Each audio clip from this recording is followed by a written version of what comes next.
Photo வச்சிருக்க? இங்க பாரு, அவன் எல்லாம் சொல்லாத. உன்னை பொறுத்த வரைக்கும் நடிகர், எங்களை பொறுத்த வரைக்கும் அவர் தான் அண்ணன். அவரு ஸ்டேஜ் ஏறும்போது கூட என் ஃபேன்ஸான பிரதர்ஸ் அண்ட் சிஸ்டர்ஸ் சொல்லி தான் ஆரம்பிப்பாரு. அதை முதல்ல நீ தெரிஞ்சுக்க. அந்த ஆளு ஸ்டேஜுக்காக பேசிருப்பான். சொல்லிக்கிட்டே இருக்கேன் திருப்பி. எனக்கு எஸ்கேன் தாண்டி முக்கியம், அதுக்கு நீ முக்கியம்னு ஆயிடாது. உனக்கு தெரியாது, விவரம் தெரிஞ்ச வயசுல இருந்து என் அண்ணனை தான் பிடிக்கும். அவர் மாதிரி தான் ஆகணும், அவர் மாதிரி தான் பேசணும், அவர் மாதிரி தான் டான்ஸ் ஆகணும். அவரை பார்த்து பார்த்து வளர்ந்துடி நான். இங்க நிறைய பேர்லாம் வாட்ஸ்அப் ஸ்டேட்டஸ் என்னவா போடுவாங்க, ஒருத்தன் சிங்கிள் ஸ்டேட்டஸ் போடுவான், இன்னொருத்தன் லவ் ஃபெயிலியர் ஸ்டேட்டஸ் போடுவான். ஆனா எங்க அண்ணன் பேசுறத பார்த்து தான் மோட்டிவேஷனல் ஸ்டேட்டஸ் போடணும்னே தோணுச்சு. அது தெரியுமா உனக்கு? அவரை பத்தி இன்னொரு விஷயம் தெரியுமா?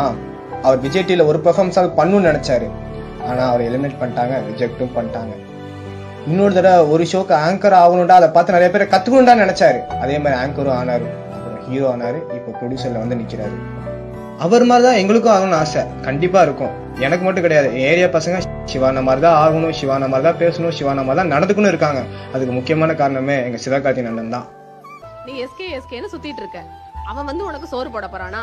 அவனா வந்து உன்னை காப்பாத்த போறான்? நீயே இப்படி சொல்லாதம்மா. அது என்ன சொன்னா? அவன் தான் அவனுக்கு சோறு போட போறானா? அவனா இதை அவனுக்கு சொல்லிடுவீங்களே, அவனா அவனுக்கு சோறு போட போறான், அவனா அவனை காப்பாத்த போறான்னு. உங்கள்கிட்ட இருந்து எப்படி வாழணுங்கிறத கத்துக்கிட்டேன்.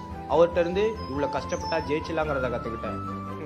இங்க அவ்வளவு சீக்கிரம்லாம் யாரையும் கொண்டாடிட மாட்டாங்கம்மா. அப்படியே கொண்டாடினாலும் வாய் நிறைய அண்ணன் கூப்பிடுறதுக்கு இங்க கொஞ்சம் நடிகர் தான் இருக்காங்க.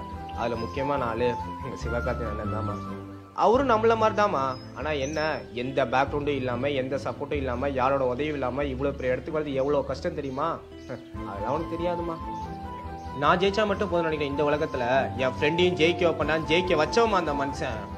ஸ்டார்டிங் ஸ்டேஜ்ல அவங்க கூட இருந்தவங்களே, உன்னால விஜயம் பண்ண முடியாது, சினிமால ஜெயிக்கவும் முடியாது, நீலாம் நட் ரோட்ல தாண்டா போய் நிப்ப அப்படின்னு சொன்ன அதே வாய் ஒரு காலகட்டத்துல எல்லாரும் சிவகார்த்திகேயன் மாதிரி ஆயிட முடியுமா அப்படின்னு சொல்லி வச்சவமா அவரு.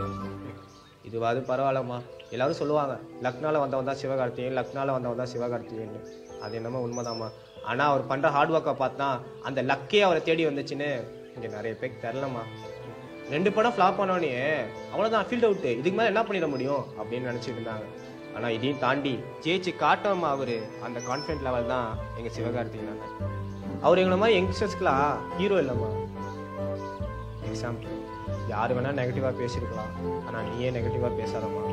அவரு கூட ஒரு ஸ்டேஜ்ல சொல்லியிருப்பாரு, பார்த்தது இல்ல, நம்மளால முடியும் நம்ம நம்புற வரைக்கும் நமக்கு தோல்வியே கிடையாது.